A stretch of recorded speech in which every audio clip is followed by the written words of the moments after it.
Доброе утро, школьники, учителя и родители. Мы рады вас приветствовать на первом дне открытых дверей Акмулинского университета.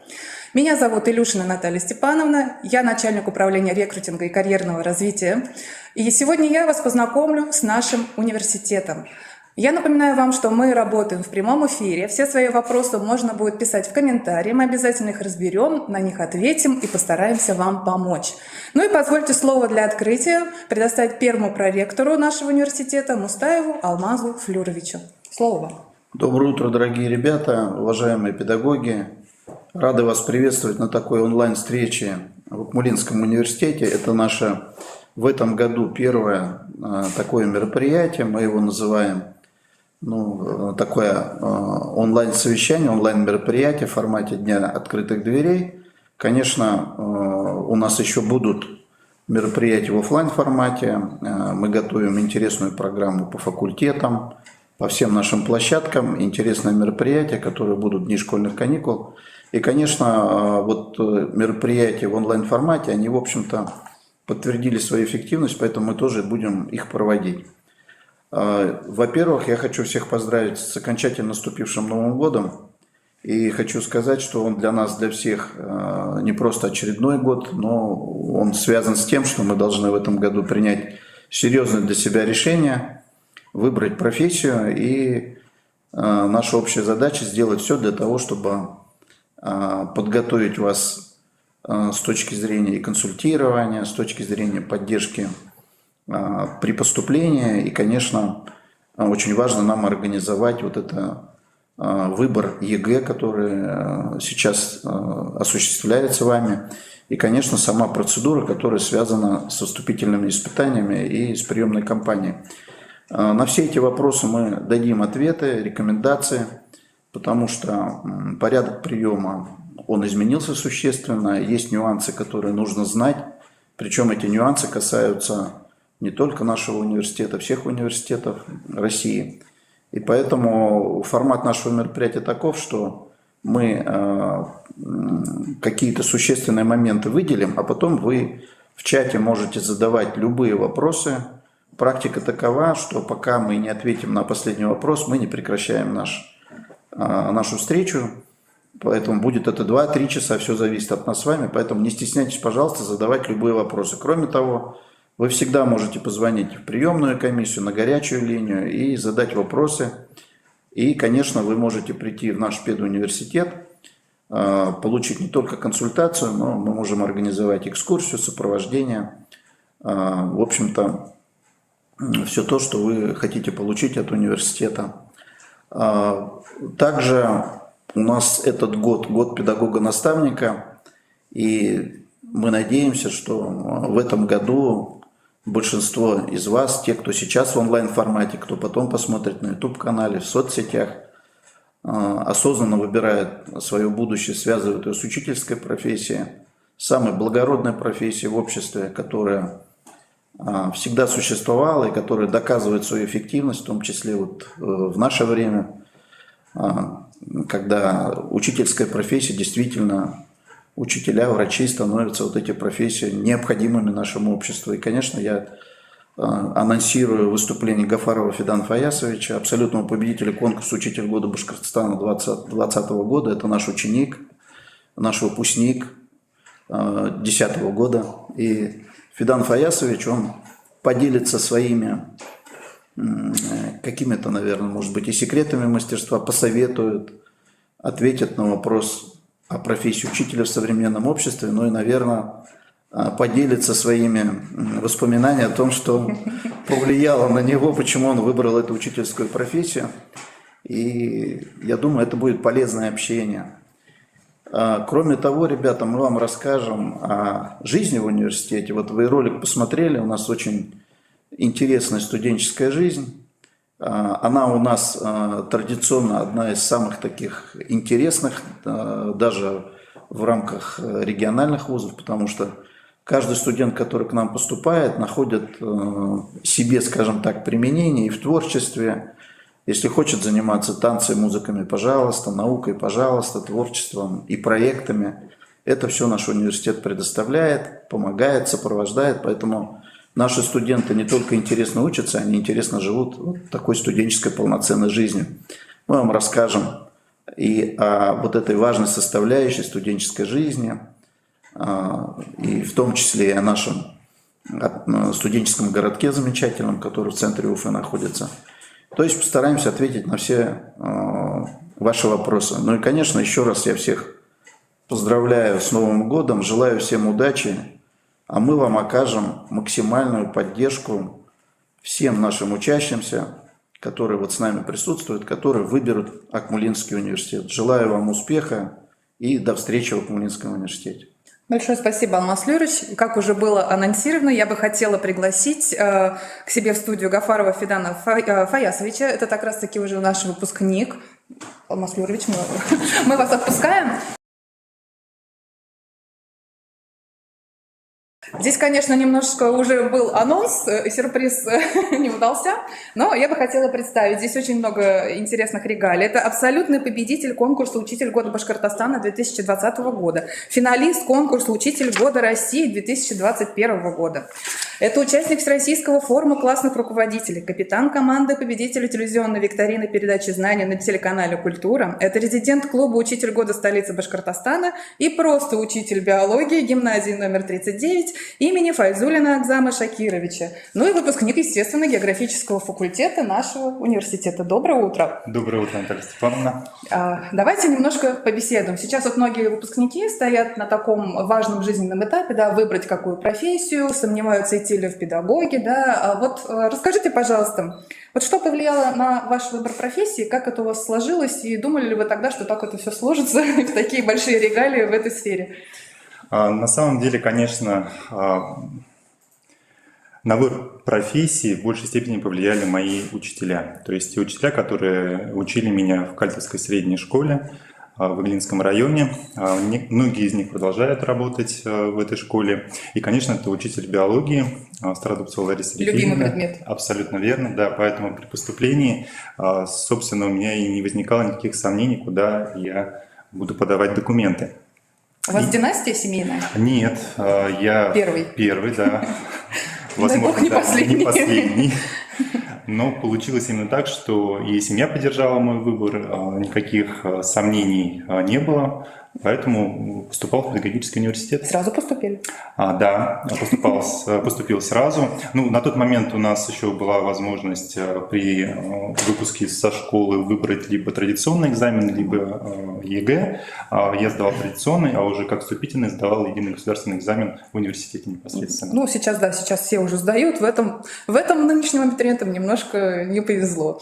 Поэтому к ЕГЭ нужно готовиться. А следующий вопрос, вот как вы начинали свой путь в профессию? Вот закончили университет, получили диплом, куда дальше пошли, как сложилось? Сложилось все достаточно интересно. Дело в том, что после окончания университета я уехал на далекую Камчатку и там проработал учителем практически целых 8 лет. Все получилось достаточно спонтанно, не задумывался о том, что мне нужно будет куда-то уехать. Вас пригласили или где-то нашли? Я разместил объявление на портале Работа.ру, тогда это был, по-моему, Mail, и мне пришел отклик. И сразу поехали? Да, немного подумал, опять же, посоветовался с родственниками, с друзьями. Все поддержали. Конечно, может быть, некоторое волнение. Ну да, там холодно. Да, высказала моя мама, но тем не менее, я в январе 2011 года уехал на Камчатку и проработал там до декабря 2018 года. Обратно как вернулись? Сюда уже позвали? Обратно вернулся по той причине, что все-таки достаточно далеко находился от своих родных и близких людей. Транспортная доступность этого региона достаточно сложная. Приезжать только один раз в год в отпуск, да, было сложно. Ну и на самом деле я уже понял, что готов вернуться в родной город, в родную республику и приступить к работе учителем уже таким подготовленным. И я очень благодарен тому коллективу, в котором я начинал свою работу, это средняя школа номер 2, поселок Усть-Камчатск, потому как именно там были мои учителя уже в профессии, мои наставники, от которых я много что узнал в профессии, которым очень благодарен за их поддержку. Мгм. Вот когда вы поступили в университет, да, сделали свой выбор, есть что-то такое, что вот вас удивило, чего не ожидали, возможно, что-то такое интересное, что может быть полезно нашим будущим абитуриентам, студентам? Ну, вы знаете, сейчас, может быть, будущих абитуриентов удивить чем-то сложно, но меня на самом деле удивило много, потому как вот таких вот мероприятий в то время не проводилось еще, я имею в виду онлайн, да, конечно, онлайн встреч таких не было, и меня удивляло практически все и на каждом шагу. Это и оснащение нашего факультета, и возможность работы в полевых практик. Это, наверное, самое интересное, да, на естественно-географическом факультете. Безусловно, да, это самое, наверное, интересное, и многие студенты ждут именно, когда начинаются практики, куда поехать, что будем там делать, какие задания выполнять. Ну и, наверное, это общежитие, третье общежитие, тройка, это очень приятные воспоминания, самые, наверное, теплые из студенческой жизни, именно жизнь наша совместная в прекрасном месте. Новые друзья, наверное, до сих пор? Конечно, много да. друзей. Еще хотела спросить, вот когда произошел тот момент, когда вы были вот просто учителем, а захотели вот каких-то побед, каких-то свершений, поучаствовать в конкурсе, доказать свое мастерство, что вы уже готовы, как это произошло? Наша профессия учительская, она, наверное, предполагает то, что нужно постоянно развиваться. И на самом деле у меня не было такой мысли о том, что нужно доказать кому-то или себе. Том, само что, собой произошло. Все произошло само собой. Конкурс «Учитель года» – это один из важных этапов в моей жизни. И я думаю, любого педагога, который участвует в такого рода конкурсах, он дает в первую очередь возможность переосмыслить свою педагогическую деятельность. И туда идешь не с целью добиться чего-либо. Ну, по крайней мере, я такую цель себе не ставил. Я хотел проверить свои силы в первую очередь и определить некие, наверное, точки роста, некоторые свои дефициты, над которыми можно будет поработать в дальнейшем. Поменяли потом как-то свою работу, что-то? Ну, определенно, да. Улучшили? После той рефлексии, которая произошла после конкурса, определенно были изменения в педагогической своей деятельности, ну и в отношении, наверное, ко многим вещам. Трудности были, поняли, что что-то прям нужно менять, что-то не так делали, вообще какие-то, может быть, я не знаю, завистники, какие-то интриги, скандалы, расследования? По поводу интриг, скандалов, расследований не могу ничего сказать. По отношению к своей деятельности, наверное, к построению взаимоотношений с коллегами, здесь некоторые открытия, наверное, были инсайты, что нужно каждого педагога, с которым ты общаешься, воспринимать как коллегу, который несет что-то уникальное, потому что каждый учитель в своей деятельности, он обладает своей изюминкой. И общаясь с другими коллегами, ты вот эти вот изюминки собираешь, применяешь, пробуешь, подходишь на и получаются другие изюминки, и целая уже гроздь изюминок. Еще хотел бы, наверное, как вариант предложить, во-первых, передать привет своим ученикам, возможно, они нас смотрят, и дать напутственные слова таким будущим абитуриентам, потому что у них сейчас, как мы знаем, они волнуются, переживают, родители переживают, чтобы вы им посоветовали, как успокоиться и как правильно сделать свой выбор профессии. Передаю огромный привет всем 11-классникам гимназии номер 39. Всем абитуриентам, которые сейчас нас смотрят и которые будут смотреть в дальнейшем, я желаю в первую очередь успешной подготовки, успешной продуктивной подготовки к выпускным экзаменам, для того, чтобы ваши результаты вас устроили и хватило поступить в тот университет, который вы выбрали. Желаю уверенно, целеустремленно идти к той профессии, которую вы выбрали, получать новые знания и стать специалистом в той области, которую вы выбрали. Всем успехов! Большое спасибо. Мы очень рады были, что вы согласились помочь нам провести данное мероприятие, поучаствовать, поделиться своим опытом с нашими будущими абитуриентами и, надеемся, первокурсниками. Большое вам спасибо. Ну а мы с вами сейчас продолжим беседу о том, как правильно сделать выбор ЕГЭ, потому что знаем, что 1 февраля такая контрольная точка. Возможно, вы все уже сделали свой выбор. И сейчас вот мне запустят презентацию. Я дам вам небольших 4 совета, как сделать правильно свой выбор ЕГЭ, и чтобы эта процедура доставила вам наименьший дискомфорт в вашей жизни. Так. Ну, во-первых, здесь вот что вам нужно проверить, уважаемые родители, учителя и 11-классники, проверьте, пожалуйста, правильно ли вы сделали свой выбор профессии, свой выбор ЕГЭ. С чего нужно начать? Очень часто, к сожалению, статистика говорит, что всего лишь 25% школьников при выборе ЕГЭ отталкиваются именно от того, куда хочет поступать. В основном ЕГЭ выбираются от того, что легче сдать. Это неправильный подход, потому что вообще правильный алгоритм выбора ЕГЭ: сначала нужно выбрать свою профессию, изучить рынок труда, проверить, правильно ли вы выбрали профессию.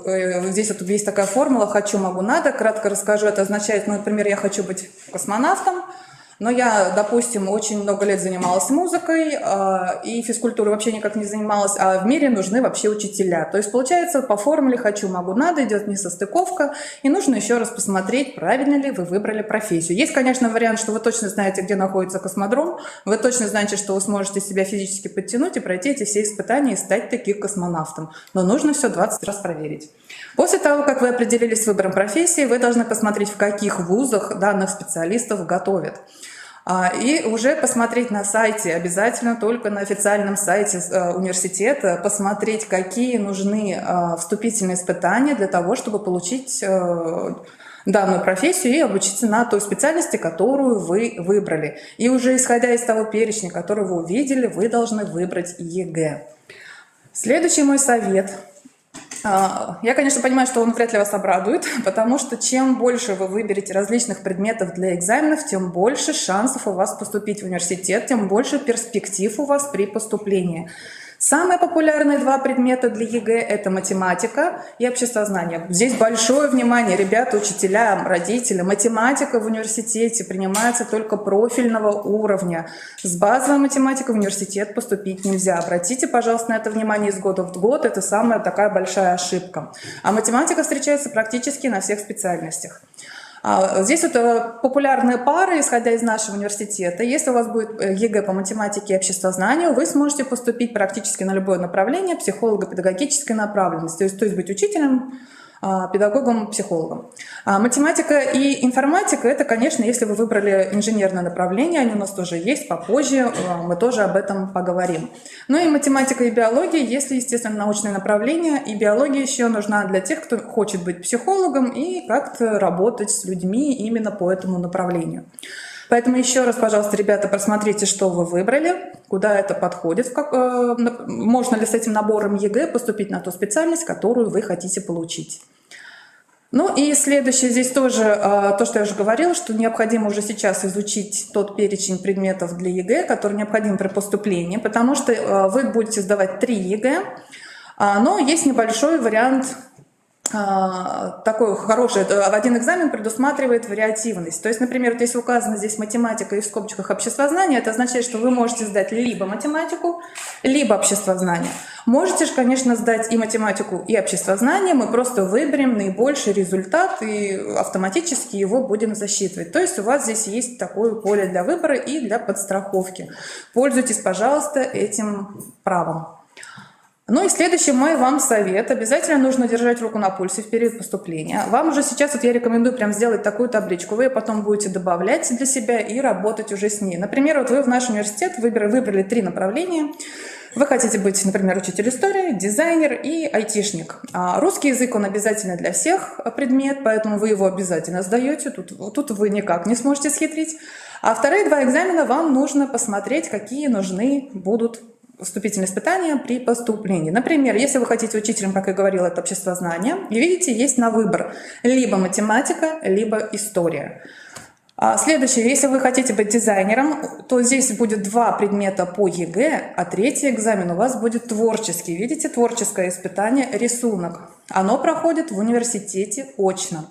Это означает, что нужно посмотреть программу вступительных испытаний, нужно посмотреть консультацию уже прошлых лет и определиться, какие требования будут. Здесь я тоже хочу сразу предупредить. Многие думают, когда поступают на художественно-графический факультет, что не нужно уметь рисовать, его здесь научат.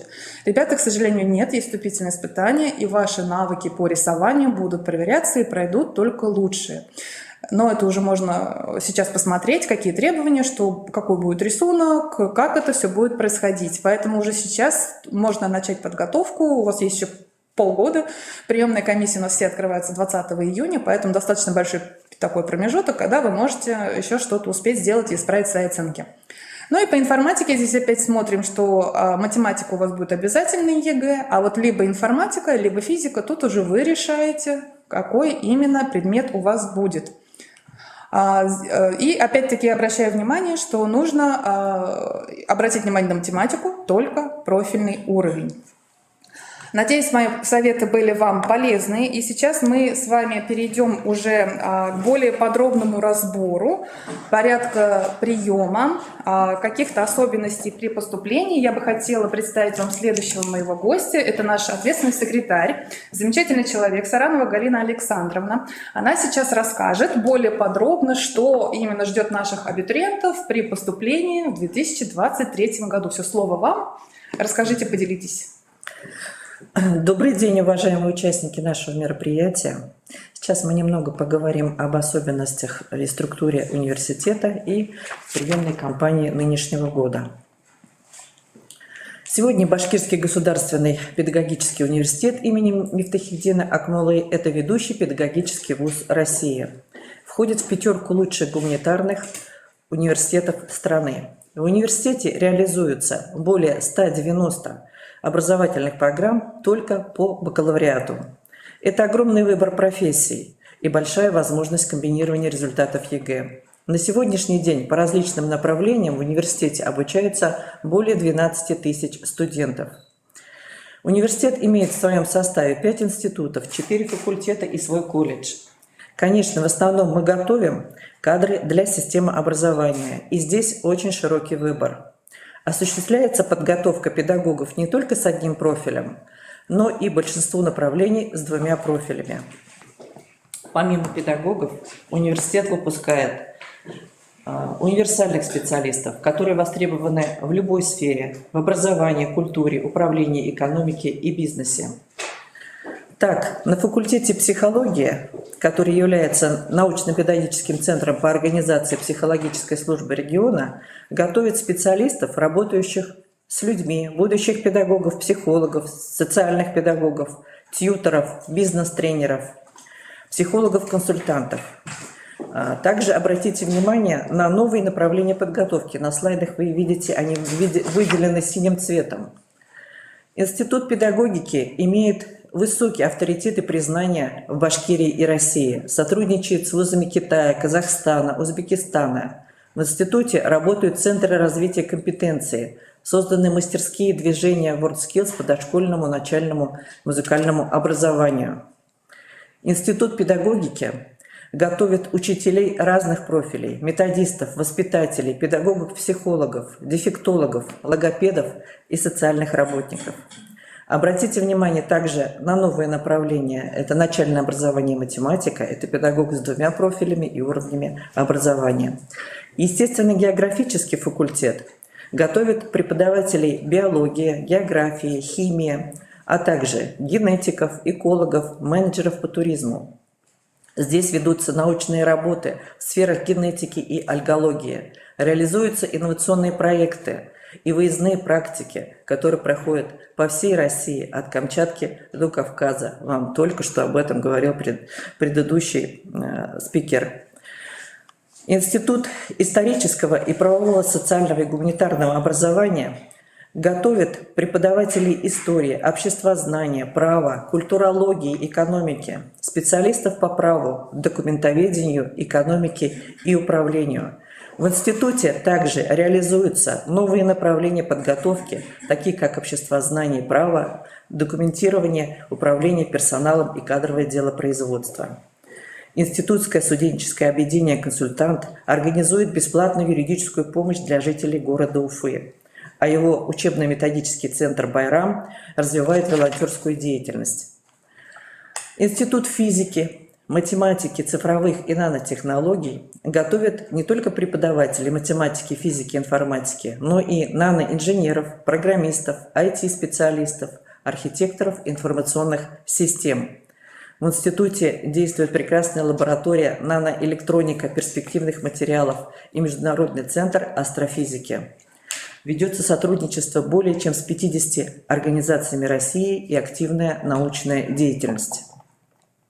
Институт филологического образования и межкультурных коммуникаций готовит учителей русского языка и литературы, иностранных языков, татарского языка и литературы, переводчиков, что востребовано, педагогов-организаторов, лингвистов, методистов. В институте регулярно проходят международные видеомосты и онлайн-конференции, международные стажировки и переводческие практики. Факультет башкирской филологии готовит преподавателей башкирского языка и литературы, русского языка и литературы, а также преподавателей иностранных языков. В Центре восточных языков студенты могут изучать китайский, арабский, турецкий языки. Ведется сотрудничество с зарубежными вузами. На факультете работает научно-исследовательский центр служба башкирского языка и свой театр. Институт физической культуры и здоровья человека – это ведущий центр подготовки высококвалифицированных специалистов физической культуры, спорта и безопасности жизнедеятельности, тренеров, инструкторов фитнес-клубов, специалистов для работы в МЧС и МВД. Здесь лучшая в регионе спортивная база для подготовки специалистов физической культуры. Работают секции более чем по 25 видам спорта. А выпускники института, как вы видели в ролике, призеры Олимпийских игр и паралимпийские чемпионы и призеры чемпионатов мира, Европы и члены сборных команд Российской Федерации. Художественно-графический факультет готовит педагогов изобразительного искусства, технологий и дизайна, профессионалов графического дизайна, дизайна среды, декоративно-прикладного искусства. Здесь оборудованы замечательные мастерские скульптуры, декоративно-прикладного искусства, художественного текстиля, обработки дерева, металла, керамики. Действует Центр художественного войлока и студенческое проектное бюро «Дизайн-клуб». Отдельная структура университета – это колледж БГПУ. Здесь готовят специалистов в сфере туризма и гостиничного сервиса, земельно-имущественных отношений и использования природных ресурсов, права, дошкольного образования, физической культуры, музыки и изобразительного искусства, а также библиотековедения. В колледже действует Центр профессиональных компетенций индустрии гостеприимства и в области земельно-имущественных отношений, различные лаборатории. По итогам последнего мониторинга деятельности профессиональных образовательных организаций, проводимых Российской Федерацией, колледж БГПУ признан в республике лидером.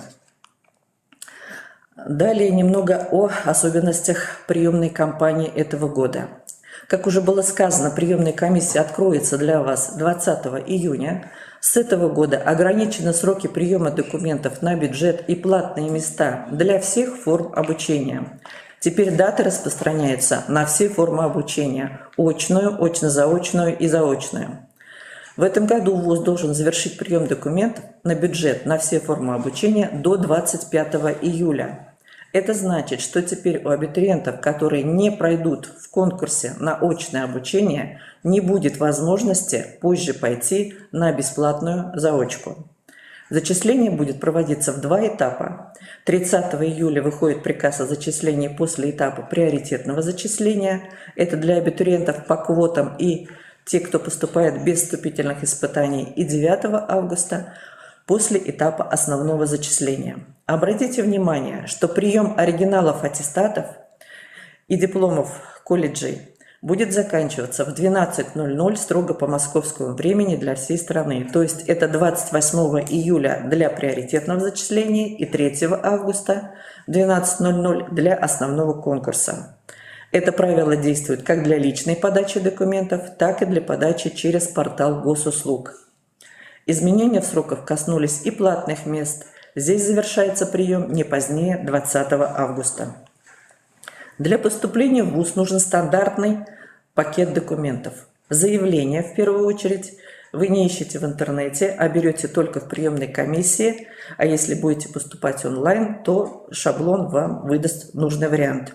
Естественно, копия паспорта, копия документа об образовании, аттестата либо диплома СПО, СНИЛС, На отдельные направления подготовки может потребоваться справка медицинская 086. Ее необходимость можно уточнить на официальном сайте вуза для определенных специальностей.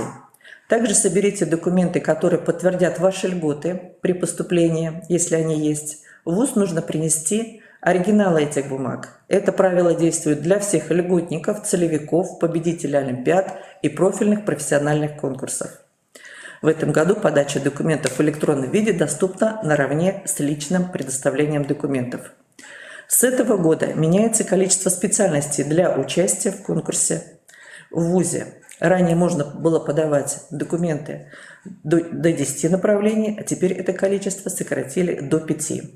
При подаче заявления в вуз поступающие теперь обязаны указывать приоритеты зачисления по различным условиям поступления.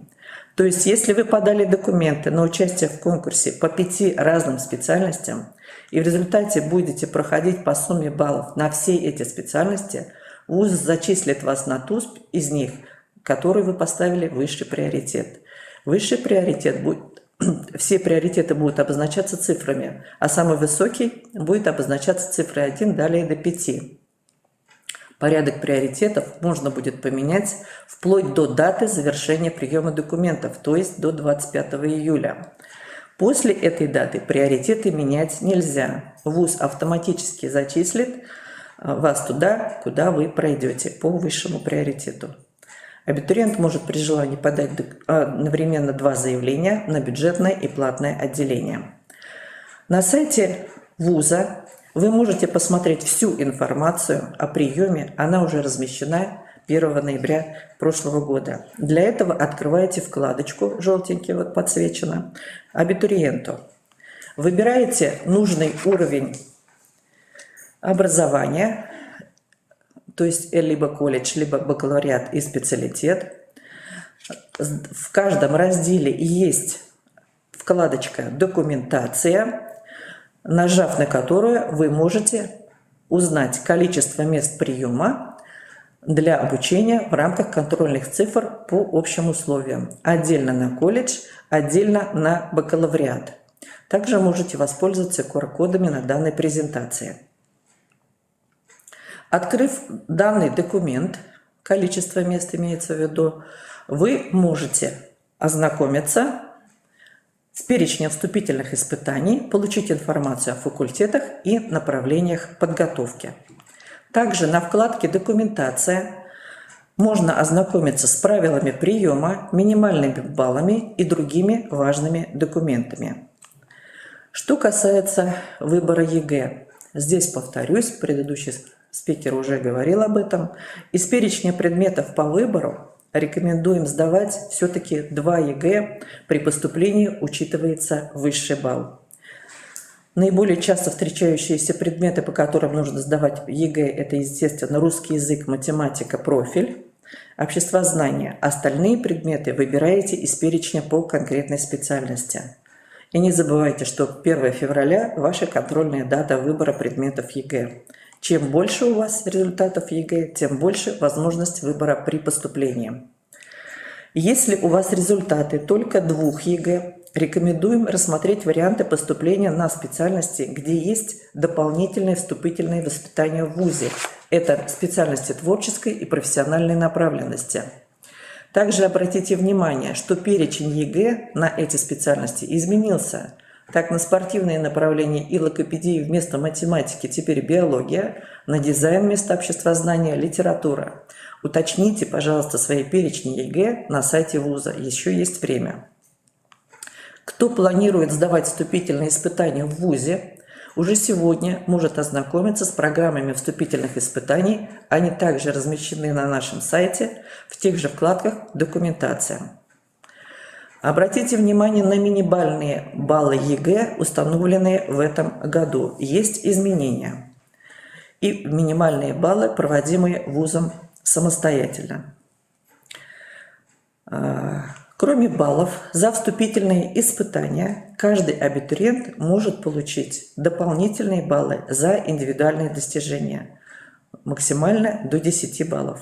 Каждое достижение должно быть подтверждено документально и проверяется приемной комиссией. перечень индивидуальных достижений для бакалавриата, а также сумма баллов, которые вы можете дополнительно представить, можно найти на сайте приемной комиссии. На слайде вы видите некоторые из них. В основные индивидуальные достижения являются это победа и призерство в перечне вузовских олимпиад, значок ГТО, золотая медаль, диплом с отличием, волонтерство, статус победителя или призера чемпионата Обилимпикс. Отдельно хочется сказать о ежегодной Акмулинской олимпиаде школьников и студентов Организации профессионального образования, которая входит в перечень олимпиад, результаты которых учитываются в вузах страны. В БГПУ для победителей и призеров Акмулинской олимпиады назначается 10 баллов. Олимпиада это проводится по общеобразовательным предметам. Для приоритетного зачисления советуем рассмотреть вариант целевого обучения. Поступающий по договору о целевом обучении претендует на специально выделенные бюджетные места. Это от 10 до 30% мест бюджетных, выделенных на каждое направление. Как получить целевую квоту? Найти заказчика целевого обучения, и может быть любая бюджетная организация.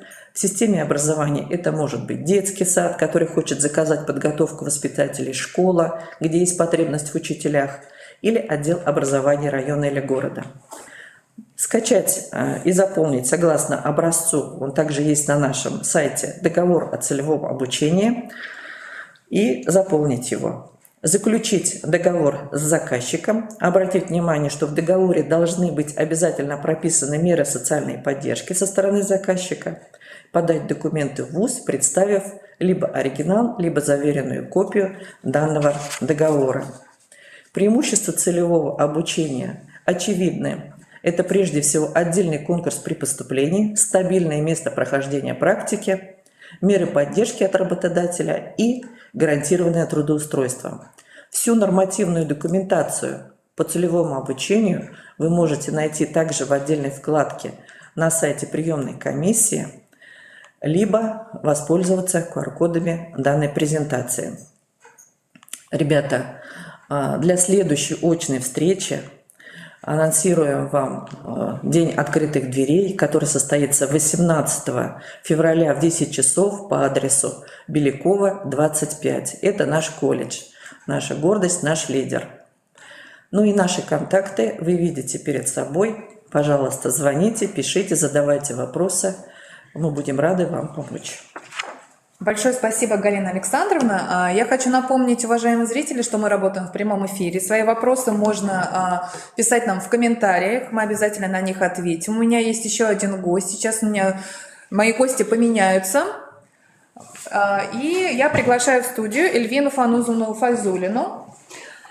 Она нам поможет разобраться, что же у нас входит в социальное обеспечение студентов и какие там у нас есть стипендии, за что они даются. Эльвина Фанузовна, слово вам. Добрый день. Я ведущий специалист отдела социальной и психологической поддержки обучающихся Департамента по воспитательной работе и молодежной политике. В рамках социальной поддержки обучающихся в нашем университете проводится комплексная работа. Социальное обеспечение – это комплекс мер, направленный на создание, поддержание достойного уровня для жизнедеятельности обучающихся. Социальное обеспечение включает в себя несколько направлений деятельности. Это и медицинское сопровождение, и стипендиальное обеспечение наших студентов, и другие формы материальной поддержки, и психологическое сопровождение, и организация внеучебной деятельности, и социально-бытовое сопровождение. Остановлюсь на каждом моменте отдельно. Медицинское сопровождение. ВУЗ на основании договора с больницей номер 5 проводит медицинский осмотр первокурсников, поступивших к нам в университет. Мы на основании графика организуем поток студентов в медицинский центр, где их принимает терапевт и узкие специалисты. На основании нашего договора все это проводится бесплатно, как только выходят приказы о зачислении. Медицинский осмотр проводится для того, чтобы получить сведения о здоровье наших студентов, определить группы здоровья для организации занятий физической культурой и чтобы вовремя выявить какие-либо отклонения в здоровье детей.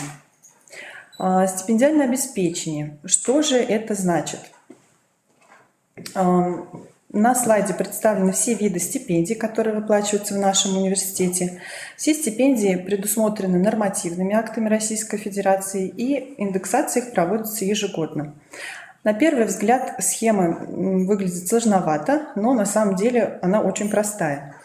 Всем студентам, зачисленным на первый курс, бюджетную основу, очную форму обучения, выплачивается государственная академическая стипендия.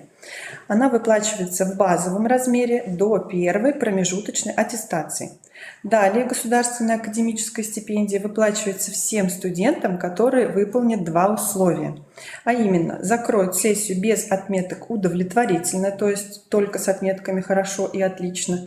И второе условие, закроют сессию своевременно. Кроме того, если студент по каким-либо причинам уважительным не может закрыть сессию своевременно, он может написать заявление, приложив необходимые документы, и срок сессии в этом случае продлевается. Если студент закрывает сессию на отметке «хорошо» и «отлично» или на все пятерки, то его размер стипендии увеличивается. Суммы представлены на слайде. Если студент показывает хорошие результаты, выдающиеся достижения в области учебной, научно-исследовательской, культурно-творческой, спортивной или общественной деятельности, спортивной, повторюсь, он может претендовать на получение повышенной государственной академической стипендии. Студенты, находящиеся в трудной жизненной ситуации, это студенты-сироты, студенты с ограниченными возможностями здоровья, которые получают государственную социальную помощь, при предоставлении подтверждающих документов претендуют на получение государственной социальной стипендии. Справка о том, что студент получает социальную помощь, выдается в отделах социальной поддержки населения или МФЦ. Все категории, которые могут получать данный вид стипендии, представлены на слайде.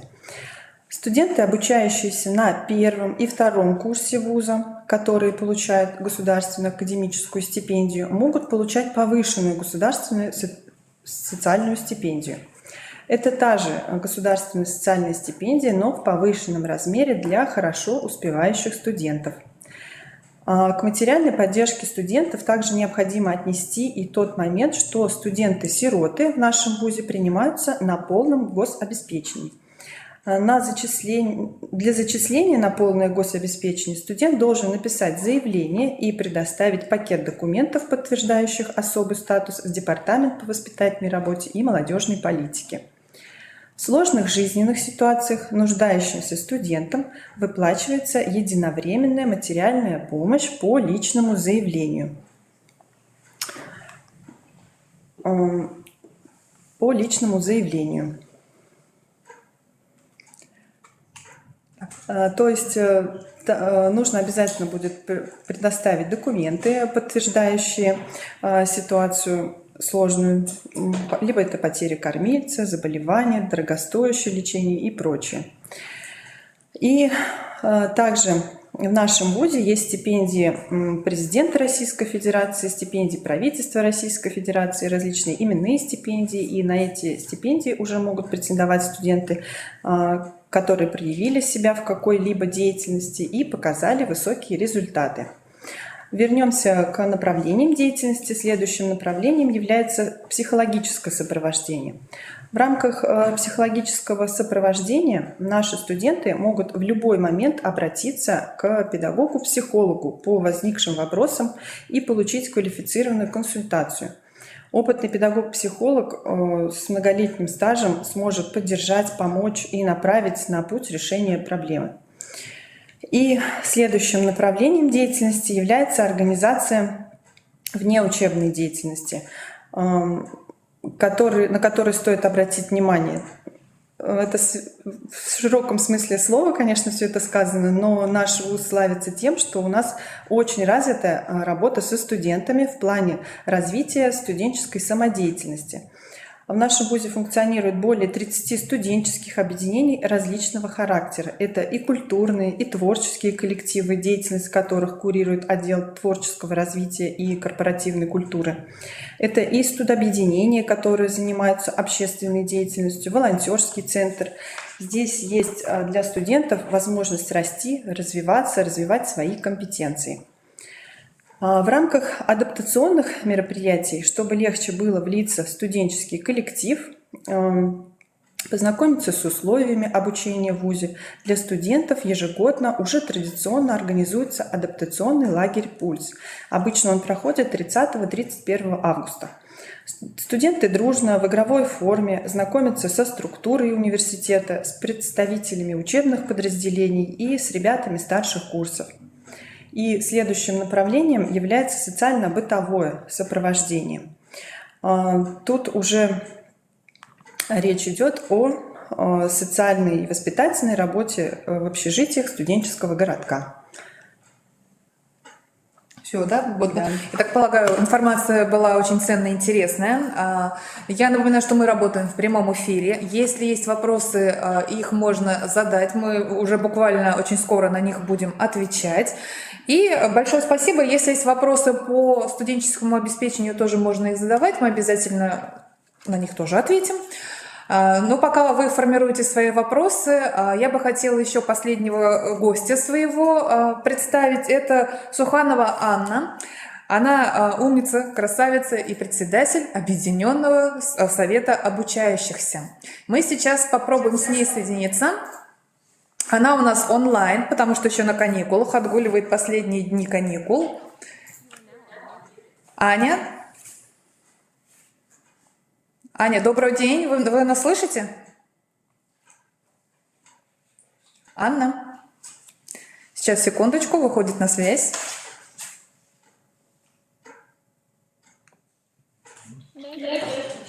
Добрый день. Как у вас дела, как отдыхается? Ну, Аня, давайте немножко побеседуем. Я тоже бы хотела вам задать вопрос. Вы пока еще студент, помните, как поступали, да? Как вы выбирали свою профессию, как вы дошли до нашего университета, были ли препятствия и что из этого вышло? На какой вопрос сначала ответить? Давайте на вопрос, как вы выбирали профессию.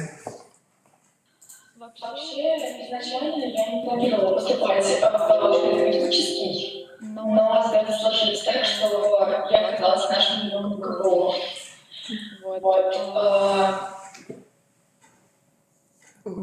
Вы сейчас на кого учитесь? Кем будете? На логопеда. Так, почему именно логопед? Я даже не знаю, если честно. Мы выбирали профессию, и логопед мне очень понравилась как профессия. Мне очень понравилось заниматься с детьми. У которых есть какие-то нарушения, мне очень хотелось помогать им. Любите работать с детьми? Да. Да, следующий вопрос у меня такой. Вот вы возглавляете студенческое объединение, да, студсовет, такую крупную организацию. Какие там возможности есть у студентов? Вообще, вот как вы стали этим председателем? Наверное, это еще началось с того, как я только поступила. Меня сразу затянула общественная деятельность. Как-то я сначала просто участвовала в мероприятиях, а потом стала их организовывать, они стали все масштабнее, и потом вот как-то я поняла, что хочу большего, и подала свою кандидатуру на должность председателя совета обучающихся. Сложно тебе там работать? Если занимаешься любимым делом, то никогда не сложно. Это хорошо. Хорошо, что ты занимаешься своим любимым делом. Я хотела бы еще попросить тебя дать какие-нибудь советы нашим будущим студентам, которые сейчас вот стоят на этапе выбора профессии. Ты не так давно поступала, еще помнишь эти все переживания, волнения. Какие твои советы для наших слушателей? Я бы хотела сказать, наверное, самое главное, что нужно не бояться делать ровно то, что хочешь, и никогда не расстраиваться, если что-то идет не по плану, потому что все, что мы делаем, это все к лучшему. И, возможно, даже у меня получится, что изначально я хотела не туда, а вот поступила сюда, и очень-очень счастлива. Очень для нас было. Ну, наверное, когда ты поступала, не думала, что ты когда-нибудь возглавишь здесь студенчество. Да, именно так. Все, большое спасибо тебе, Аня. Очень хорошо. Да, большое спасибо тебе, Аня, что поделилась своим опытом. Мы желаем тебе... Ты на каком курсе сейчас? На третьем. Третьем. Ну, скоро уже будешь завершать свое обучение. Желаем тебе замечательно пройти свою практику, написать свой диплом и стать прекрасным специалистом. Еще, возможно, еще какие-то большие объединения будут возглавляться тобой. Надеемся, ты уже через пару лет будешь здесь сидеть как выпускник, один из лучших представителей своей профессии. Большое спасибо, Аня. Спасибо большое. До свидания. Рада, что меня пригласили. Еще пригласим. До свидания. До свидания. И, уважаемые наши зрители, теперь мы переходим к теме ответов на ваши вопросы. И сейчас я буду зачитывать, и прежде чем сейчас мне откроют ваши вопросы, я бы хотела сделать несколько акцентов на кое-какие моменты, которые тоже при поступлении возникают. Вы, наверное, видели, что был слайд по поводу вступительных испытаний в университете. Я расскажу, для кого это. Это не для всех. Те, кто учится в школе, завершают 11 класс, такой возможности не имеет, за исключением редких случаев. Внутренние вступительные испытания сдают у нас иностранные граждане, сдают определенные категории граждан, у которых есть подтверждение по инвалидностям, то есть они просто не имели возможности сдать ЕГЭ. Сдают внутренние вступительные испытания те, кто имеет диплом колледжа. Все остальные поступают по ЕГЭ. Единственное, у вас может быть один из 3 экзаменов. Это творческий либо профессиональный экзамен. И его, конечно, вы будете сдавать в университете. Очень часто потому, что нас спрашивают, можно ли сдать ЕГЭ в университете. К сожалению, в университете ЕГЭ не сдаем. Имейте это в виду. Это касается всех вузов вообще России.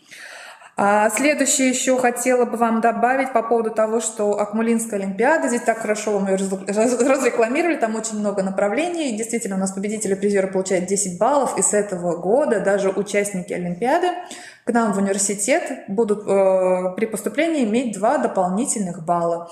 Я думаю, что, учитывая масштабы участия, тоже хорошее подспорье при поступлении, потому что иногда 1 балл решает судьбу. Следующее, что еще, наверное, очень важно для родителей, особенно тех детей, которые проживают не в городе Уфа. У нас все студенты бюджетной формы, очной формы обучения обеспечиваются общежитиями. Даже внебюджетные студенты очной формы тоже у нас заселяются, и если есть свободные места, то и студенты очной, заочной формы обучения тоже могут рассматриваться на проживание. Поэтому здесь имейте тоже это в виду. Студенческий городок у нас находится в центре, тоже недалеко от университета. Очень удобно добираться, пешком обычно студенты наши ходят, поэтому тоже обратите на это внимание. И если вдруг у вас есть какие-то льготы, тоже нужно пользоваться ими. Но здесь есть ограничения. Льготы при поступлении есть для 3 категорий.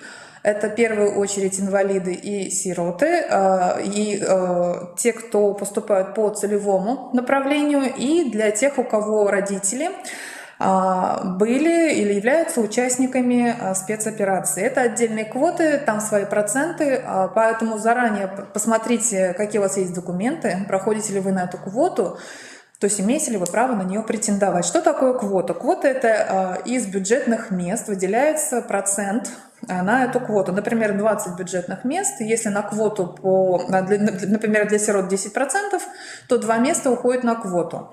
Если на эту квоту пришло 2 абитуриента, у них проходные баллы, значит 2 мы зачислим. Если пришел 3, между ними организуется конкурс, и мы зачислим только 2 тех, кто прошел с наибольшим баллом.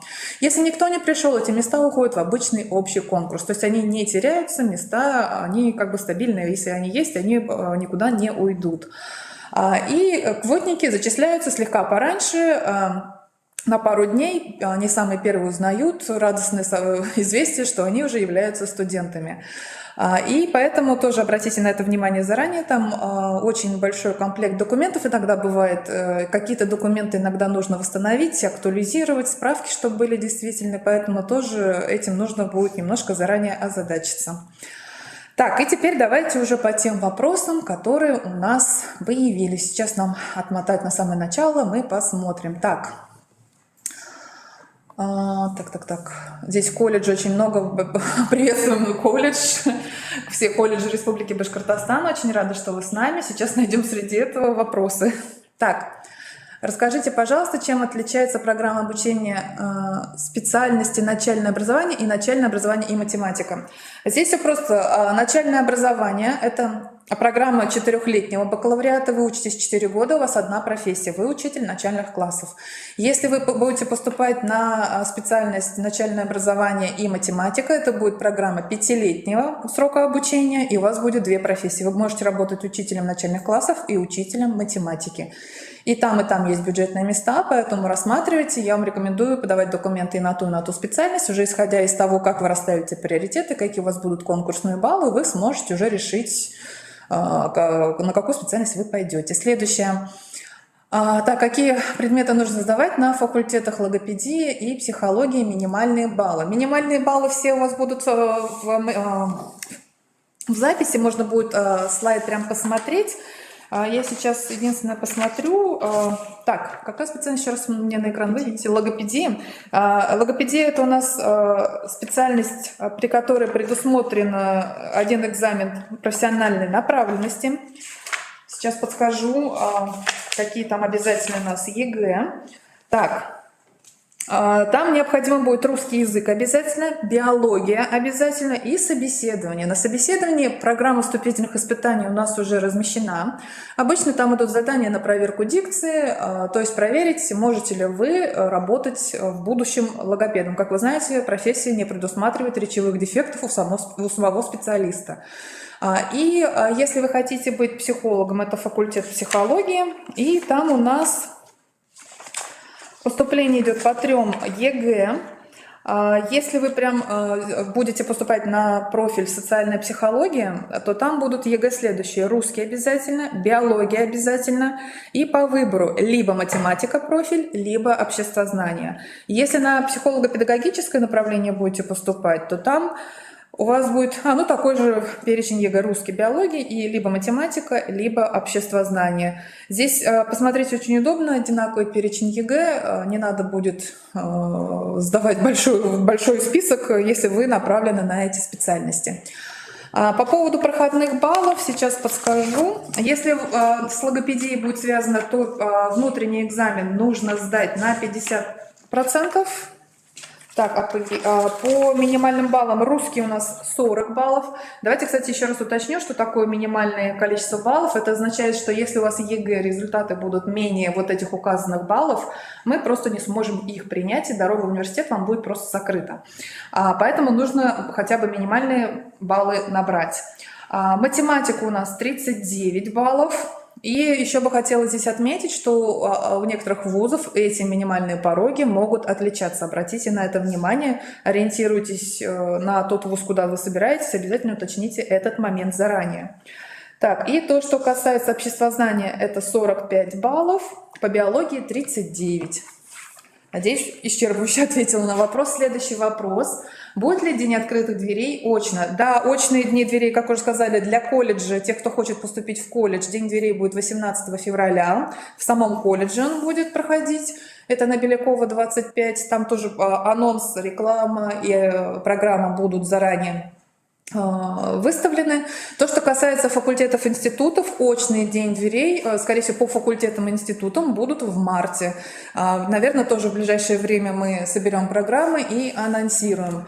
На сайте будет баннер, когда вы заходите на наш сайт, видите, там такое пространство есть интерактивное, и там есть баннеры. Там очень важно всегда информация самая актуальная размещается, и там обязательно будет актуальный баннер по дню открытых дверей уже очного формата. Скорее всего, будет это не один день, а несколько, когда факультеты будут приглашать вас в разные дни, чтобы вы смогли посетить максимальное количество факультетов и институтов, чтобы не было накладок, и вы смогли познакомиться максимально с университетом.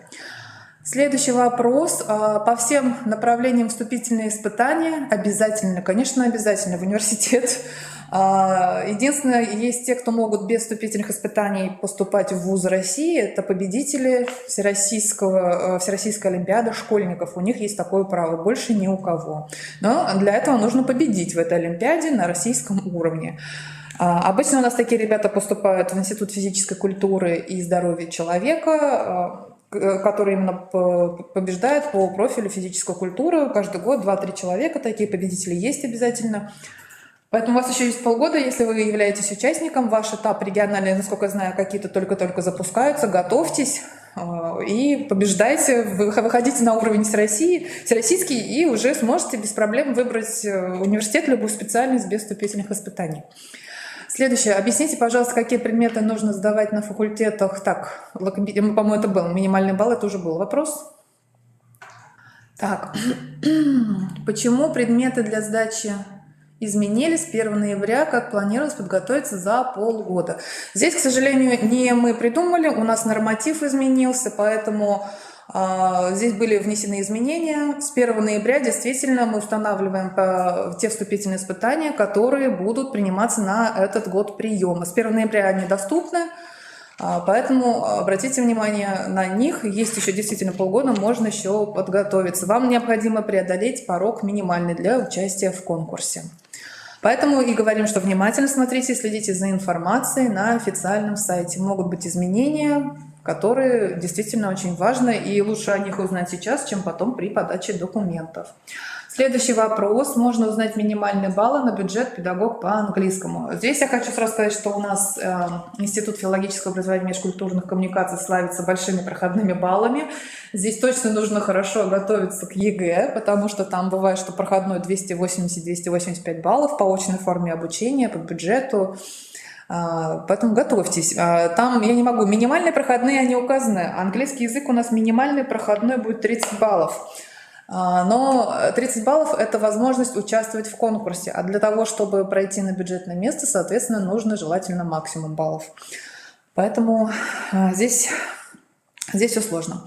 Готовьтесь. Физическая культура и ОБЖ. Смогу ли я потом работать тренером конкретно по плаванию? Здесь все зависит от вас. Если вы будете в период обучения заниматься плаванием, конечно, вы сможете. Квалификация у вас будет учитель физической культуры и ОБЖ. Тренерами они тоже у нас хорошо работают, поэтому я не думаю, что здесь будут у вас какие-то препятствия. Так, какие предметы нужно сдавать по башкирской филологии и какие минимальные баллы? Все специальности, которые предусматривают изучение родных языков при обучении, они содержат внутренний вступительный экзамен по башкирскому языку. Программу тоже можете посмотреть. Там нужно будет набрать 50 баллов. Насколько я сейчас правильно помню, там предусматривается письменная работа и тест, поэтому заранее тоже можно посмотреть тематики. И также при поступлении нужно будет 2 ЕГЭ предоставить. Это у нас... Так, факультет башкирской филологии реализует данное направление. Так. И нужны будут вам ЕГЭ по русскому языку и обществознанию. Русский у нас порог 40, обществознание 45. Это для того, чтобы участвовать в конкурсе.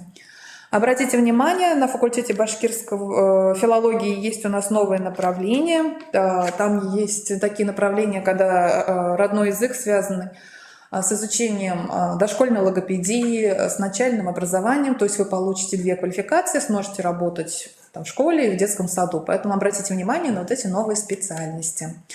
Так, следующий. Сохранится ли эфир? Да, конечно, сохранится. Можно будет посмотреть записи. Мы материалы все тоже сделаем доступными. Можно будет в любое время обновить информацию, посмотреть, что же было, что-то, если забудется. Какие факультеты на магистратуру есть? На каждом факультете и институте есть магистерские программы. Здесь все зависит от того, в какую сферу вы хотите получить компетенции новые.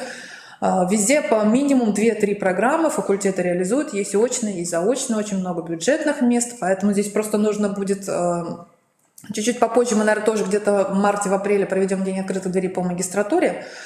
И у нас еще будут видеоролики по магистерским программам, поэтому тоже можно будет ознакомиться.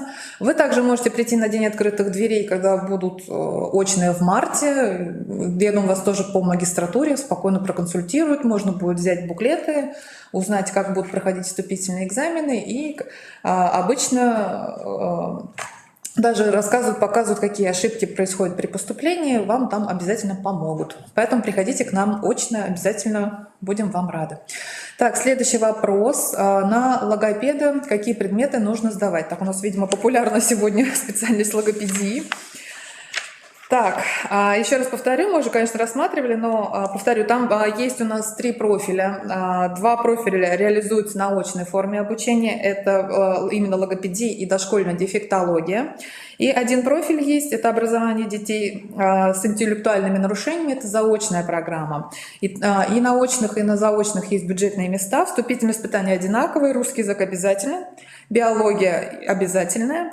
И будет внутреннее вступительное испытание, так называемое собеседование. Это где у вас будут проверять именно, есть ли какие-то дефекты речи, да, у будущего специалиста.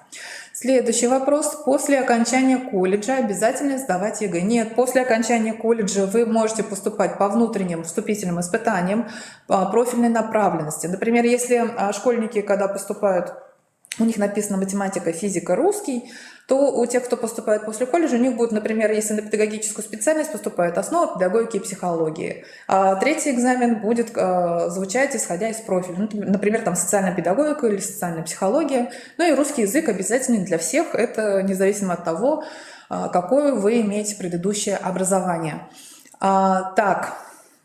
И после колледжа, если вы хотите, вы можете сдать также ЕГЭ. У вас будет выбор. Можете предоставить результаты ЕГЭ, можете наши внутренние вступительные испытания сдать, как вам удобнее, вам выбирать. Какие предметы нужно сдавать на факультет хореографии? Нужна ли там профильная математика и что входит в вступительные испытания? Ну, хореография у нас тоже институт педагогики реализует.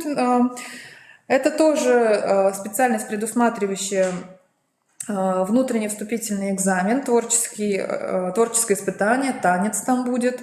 То, что касается ЕГЭ, здесь русский язык и обществознание. Математика не нужна, поэтому здесь можно выдохнуть, но вам нужно будет подготовить танец. Все творческие и экзамены профильной направленности, они проходят в очном формате. Это обязательно нужно будет приехать на экзамен в нужное время, подготовиться, будут требования.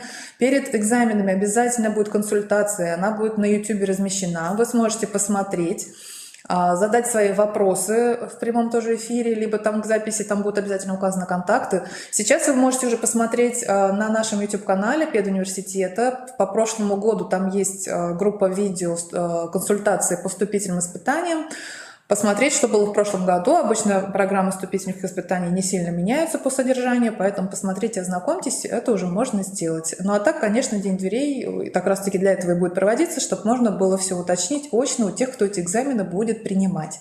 Поэтому обязательно тоже приходите.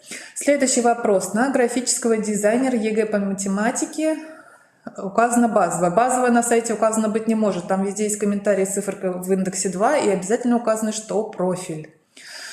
Нигде не могло быть указано на сайте, что базовый уровень. Внимательно прочтите документацию. Математика во все университеты России только профильный уровень. С базовым в университет поступить нельзя. Это еще раз акцентирую внимание. Дальше. Грамоты за спорт, принесенные в комиссию, будут ли учитываться? Если вы поступаете в Институт физической культуры и здоровья человека, там предусмотрены в качестве индивидуальных достижений различные спортивные достижения.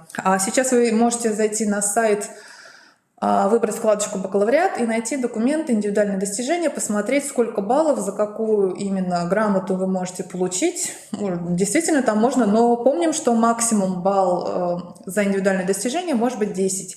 Например, вы принесли какие-то, допустим, 3 грамоты, что вы в 3 предметах по Всероссийской олимпиаде там, школьников победили, у вас не будет 30 баллов, у вас будет 10 баллов. Этот порог нельзя преодолеть. Следующий вопрос. По целевому обучению сколько баллов нужно набрать? Здесь не могу сказать, здесь все зависит от того, раз это квотные места, отдельный конкурс. Соответственно, все зависит от того, какие баллы будут у ваших, как сказать, конкурентов. И в зависимости от этого вы поступите. При поступлении на льготы достаточно преодолеть минимальные пороговые баллы, и уже вы имеете право на зачисление при условии, что нету других конкурентов, и вы как бы между вот этими детьми, кто имеет право на льготу, вы прошли по конкурсу. Следующее. При поступлении на башфак, я так понимаю, указано, что нужно сдавать математику базы. Вы говорите профиль. Я не знаю, вы, наверное, может быть, не на нашем сайте смотрели, у нас точно на факультет башкирской филологии не может быть указано, что математика базовая, либо вы где-то ошиблись ссылками, потому что на факультет башкирской филологии у нас предусмотрено русский обществознание и внутренний экзамен, там математики вообще нет.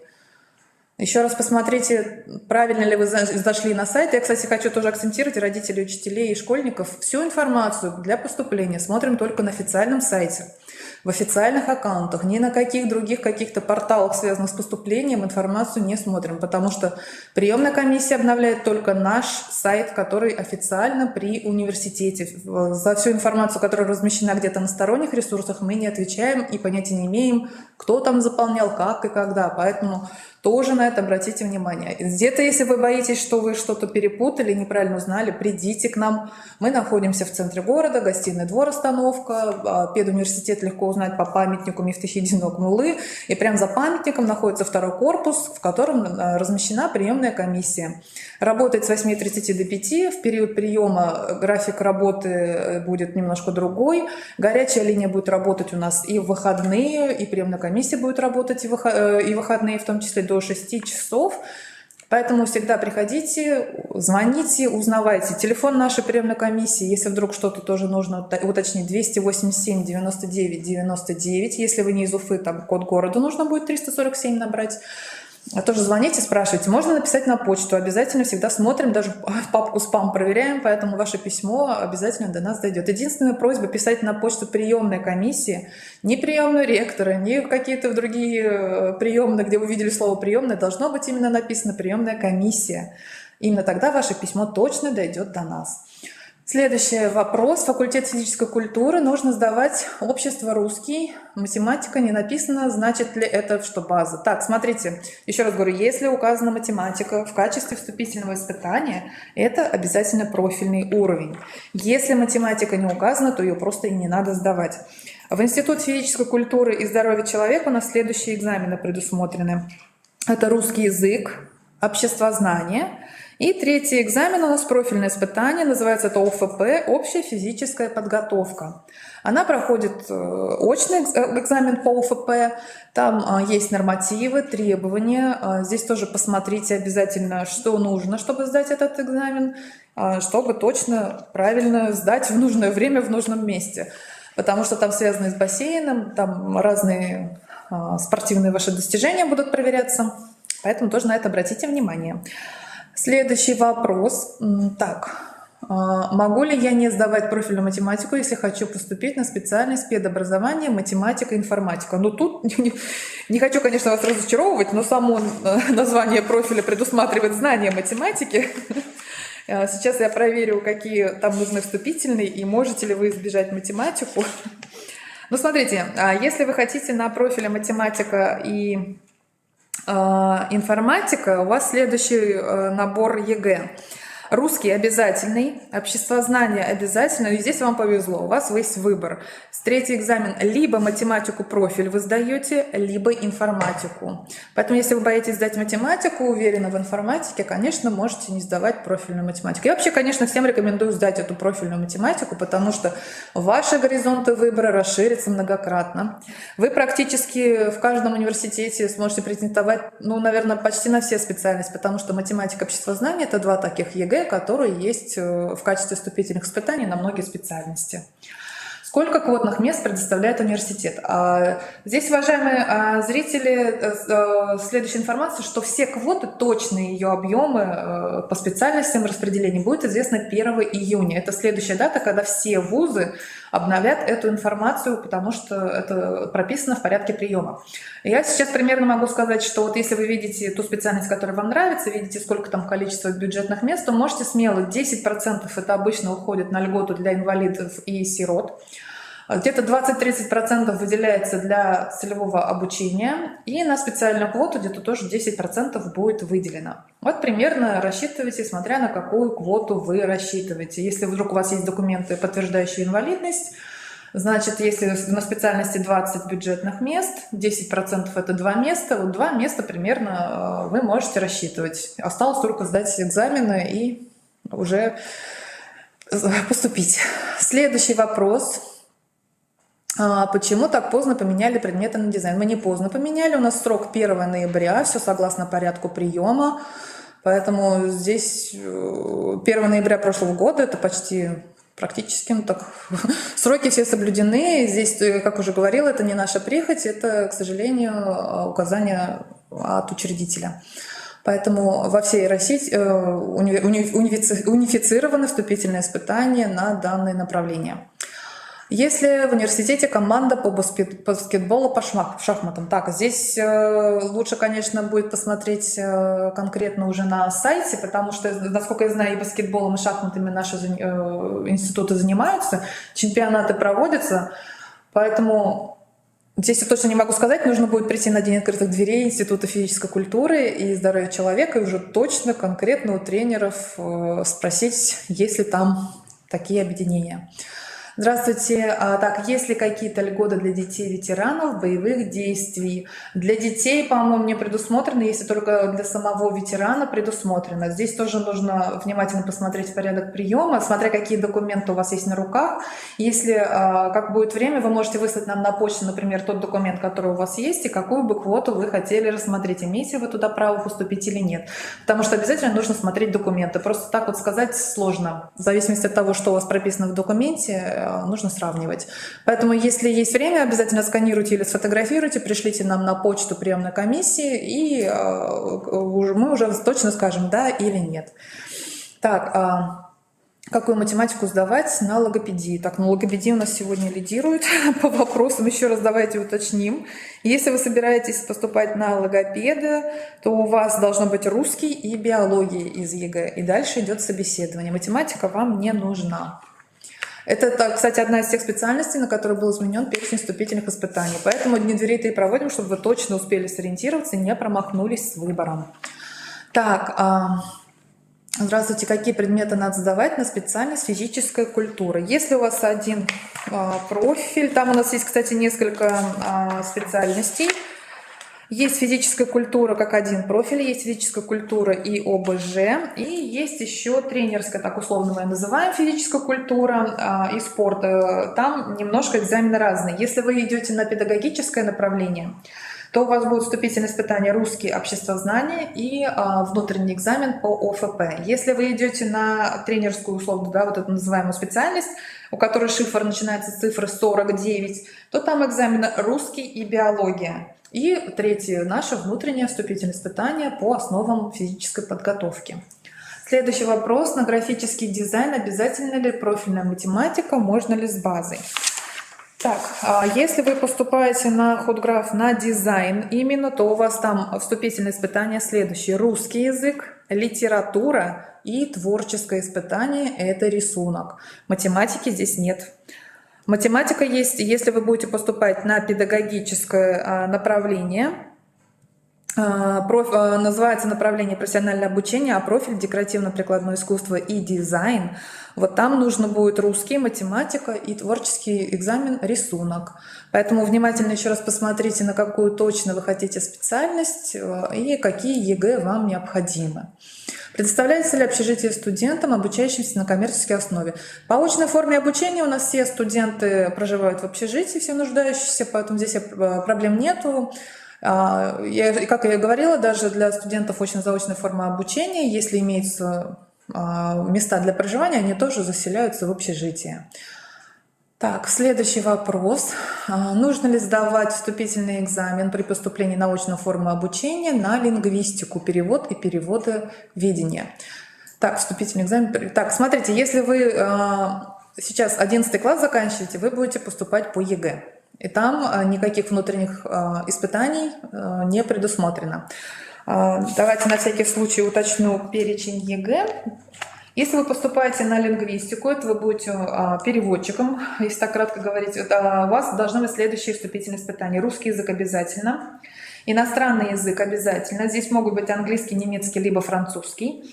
И третье вступительное испытание вот здесь на выбор. Либо литературу предоставляете ЕГЭ, либо обществознание. Можете, как я говорила, и то, максимальный балл будет выбран. Потому что иногда при поступлении вы еще свои баллы, бывает такая ситуация, что не видите, а у нас, когда уже из федеральной базы подгружаются ваши результаты ЕГЭ, мы уже видим, где у вас больший балл. Так, следующий вопрос. Есть ли факультет информационная безопасность? Нет, у нас есть немножко другой факультет, называется он Институт физики, математики, цифровых и нанотехнологий. И там есть айтишные направления. Если вы именно интересуетесь данной сферой, есть направление шифр 090302 информационная система технологии, а профиль в этом году называется проектирование и разработка программных решений. Там есть бюджетные места по очной форме и вступительные испытания русский, математика обязательно. И на выбор либо информатика, либо физика. Поэтому здесь тоже рекомендую сходить на день открытых дверей, посмотреть, порасспрашивать, что это за специальность и как там происходит учебный процесс.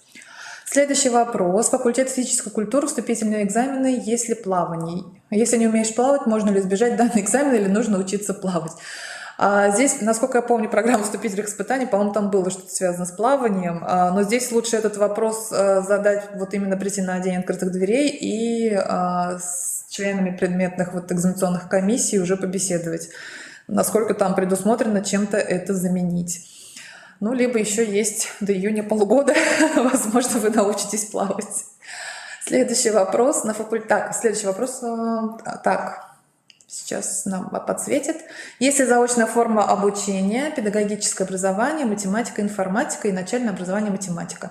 Здесь именно с такими наименованием профилей нет. На заочной форме обучения у нас есть, сейчас подскажу точно, на физмате, в Институте физики, математики, цифровых и нанотехнологий есть профиль информатика и информационной технологии по очно-заочной форме обучения.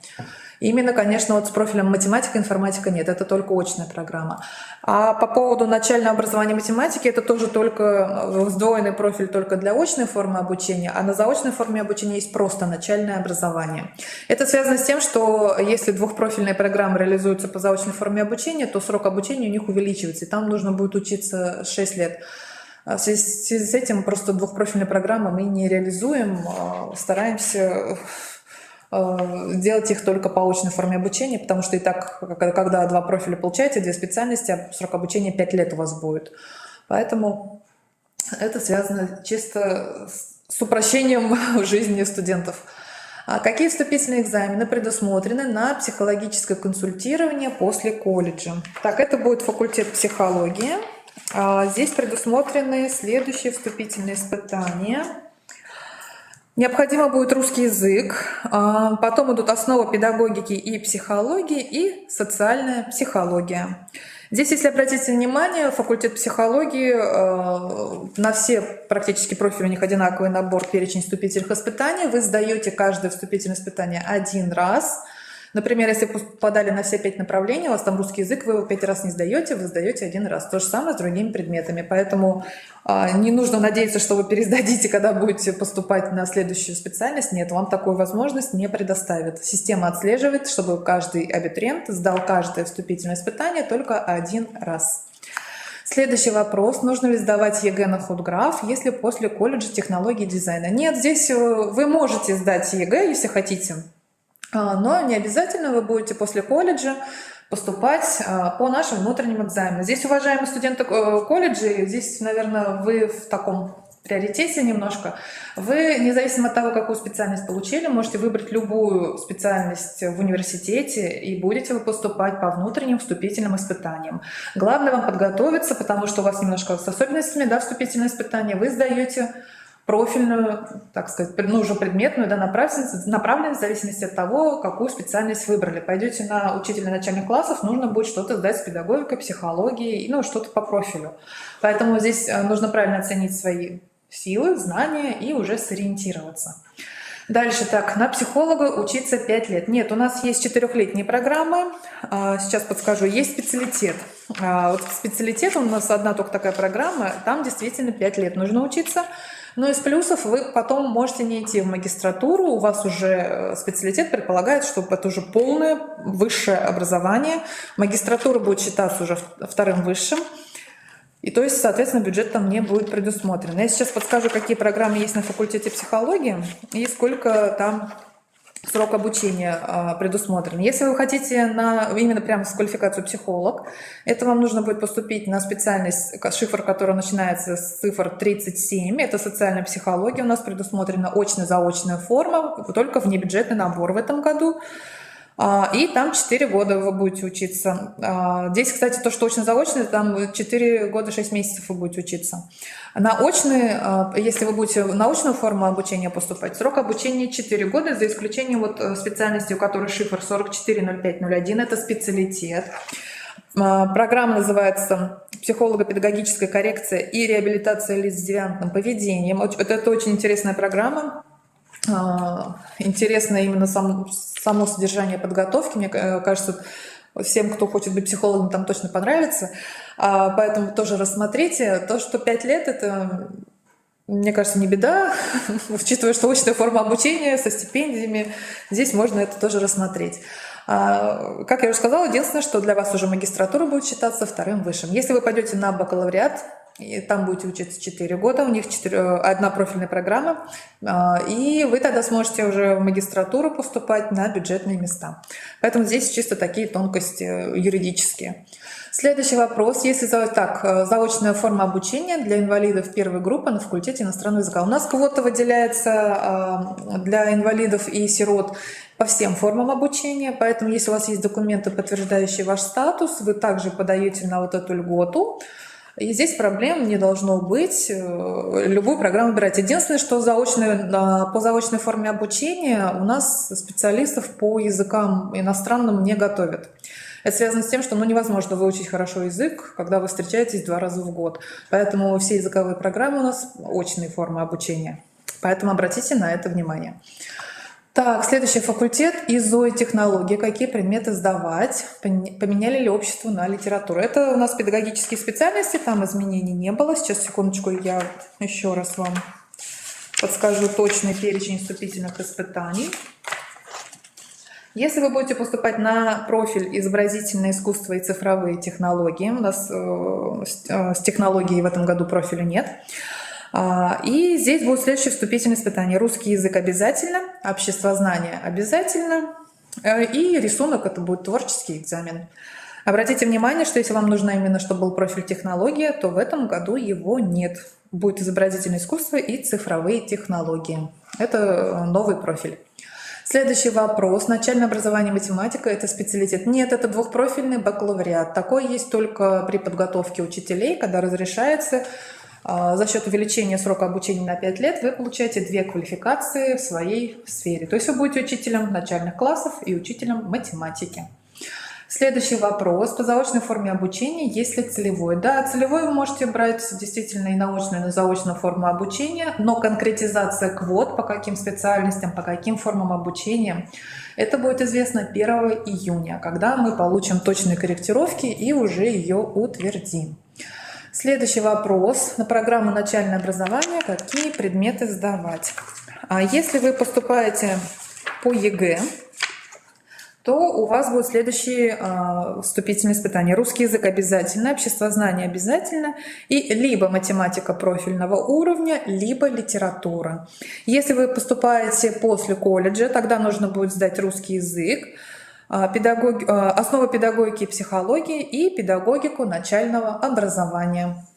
Поэтому смотрите, в зависимости от того, какой у вас есть аттестат, либо диплом на руках. Следующий вопрос. На филологию русский язык и литература какие ЕГЭ нужно? Так, Это у нас Институт филологического образования и межкультурных коммуникаций. Направление называется педагогическое образование, а профиль русский язык и литература. Нужно будет сдать следующий ЕГЭ. Русский обязательно, обществознание обязательно, и либо математика профиль, либо литература. Здесь кому что ближе. Следующее. Так, на генетику, ЕГЭ, биология, русский, химия, математика по выбору. Если я выберу химию, то математику можно не сдавать. Давайте проверим, сейчас посмотрим. Это, естественно, географический факультет. Так, направление называется биология, профиль либо биоэкология, либо генетика, вступительные испытания одинаковые. Здесь у нас следующий ЕГЭ обязательно. Русский и биология, они обязательные. И дальше третий экзамен по выбору. Либо химию сдаете, либо математику профиль. Если выберете химию, действительно, то математику можете не сдавать, но вы должны быть уверены, что по химии вы наберете проходные баллы и сможете участвовать достойно в конкурсе. Поэтому я и рекомендую сдавать по 2 предмета хотя бы на подстраховку, потому что бывает ситуация, что вы знаете хорошо предмет, переволновались на ЕГЭ, сдали не так, как ожидали, и с этими результатами просто уже...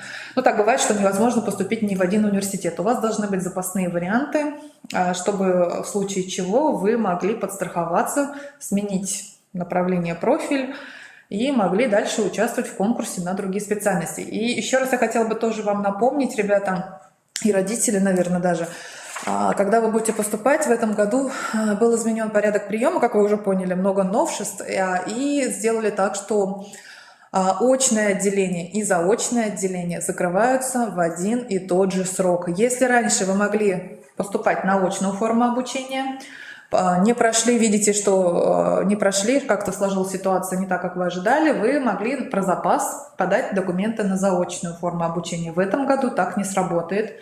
Нужно сразу при поступлении подавать заявление и на очную форму обучения, и на заочную. Потому что иначе вы просто можете не успеть сориентироваться и не попасть просто ни в один университет. Поэтому очень внимательно, родители, я здесь вас прошу подключиться в период поступления и помочь вашим детям сориентироваться, потому что вы обычно приходите, когда уже ваши дети уже все, уже никуда не поступили, и начинается...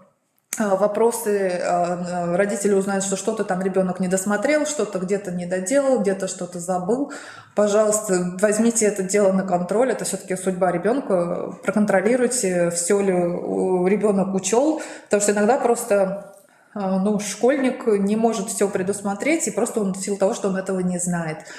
Поэтому подключайтесь к этому процессу. Следующий вопрос. Можно ли учиться сразу по 2 направлениям: лингвистика и педагогика, английский язык? 2 бюджетных места одновременно вы занимать не можете. Вы можете на одном направлении учиться на бюджете, на другом на вне бюджете.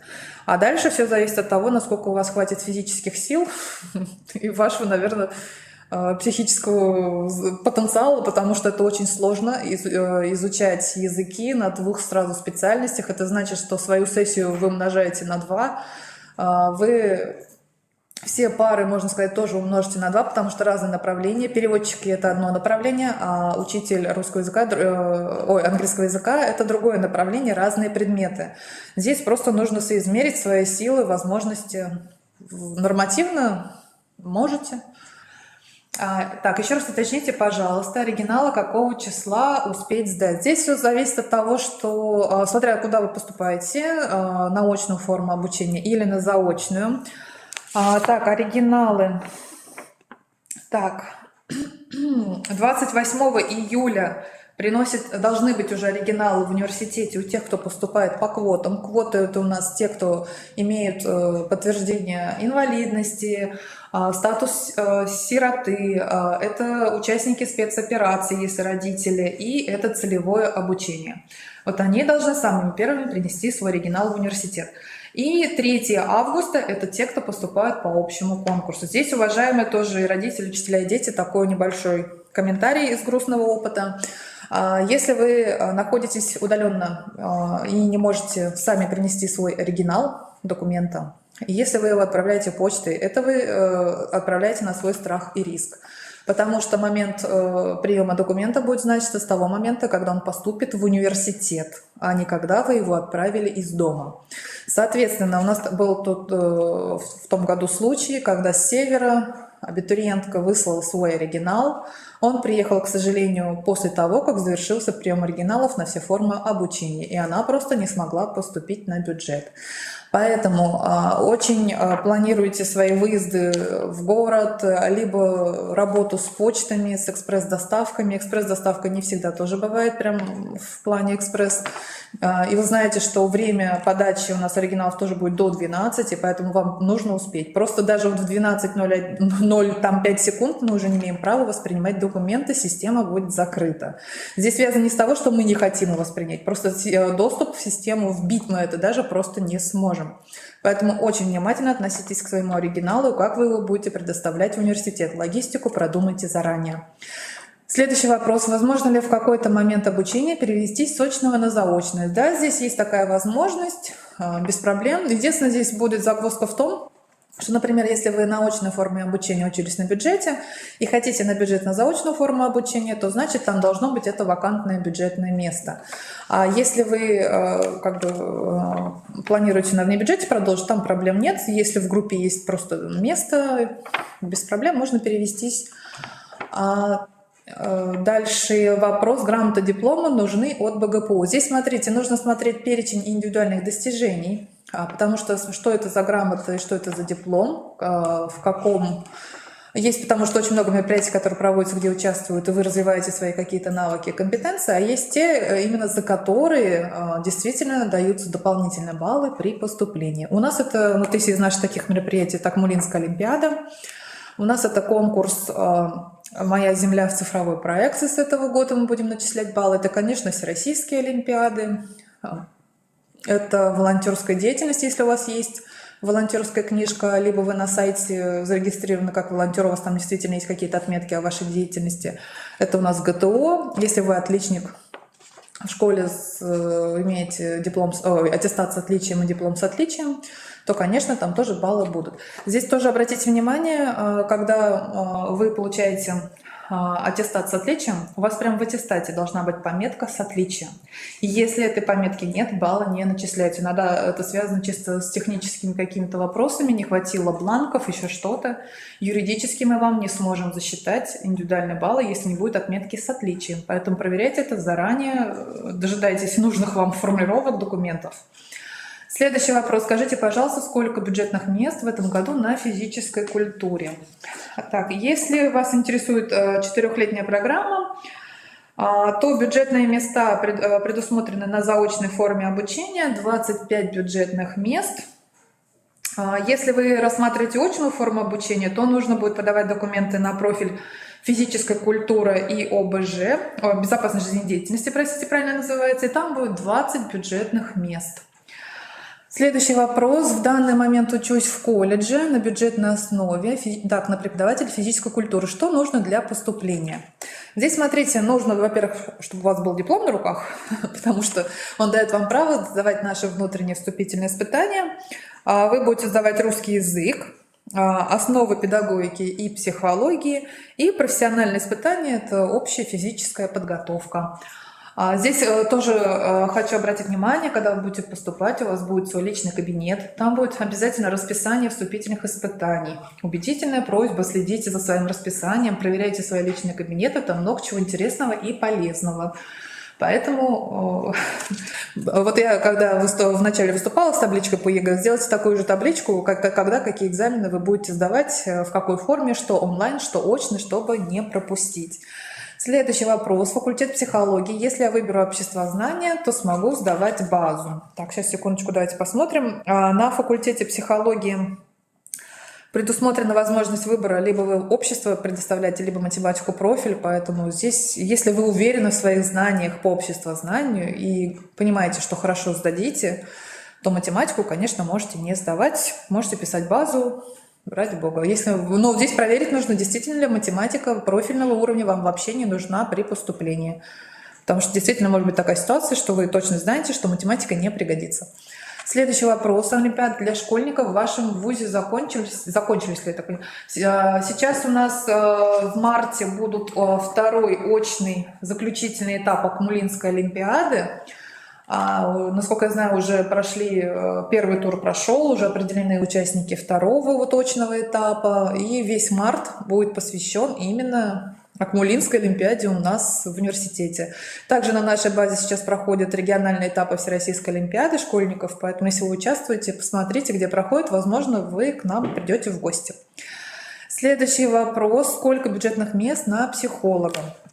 Здесь все зависит, смотря на какую специальность поступаете. Если прям именно на психологию, которую шифр начинается с цифры 37, то там нет бюджетных мест, только внебюджетный набор. Если вы поступаете на направление психолого-педагогическое образование, шифр начинается с цифры 44, то там предусмотрено у нас два профиля, например, психологическое консультирование и медиация в социальной сфере, 24 бюджетных места на очной форме обучения, 20 бюджетных мест на заочной форме обучения. По профилю практическая психология в образовании и в бизнесе, 20 бюджетных мест по очной форме обучения, 20 по заочной. Ну и есть у нас еще специалитет, как мы уже говорили.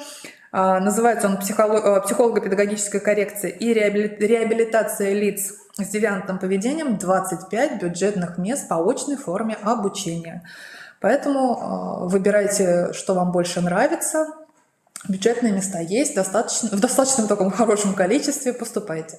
Следующий вопрос. Есть ли возможность проходить практику в других странах?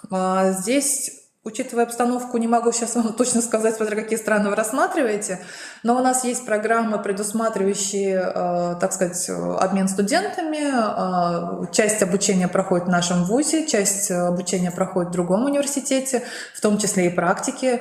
Поэтому здесь все зависит от той программы, на которую вы поступаете. Это нужно будет уточнять на дне открытых дверей, какие есть там возможности, какие есть партнеры вузы в других странах, а вам обязательно факультеты расскажут.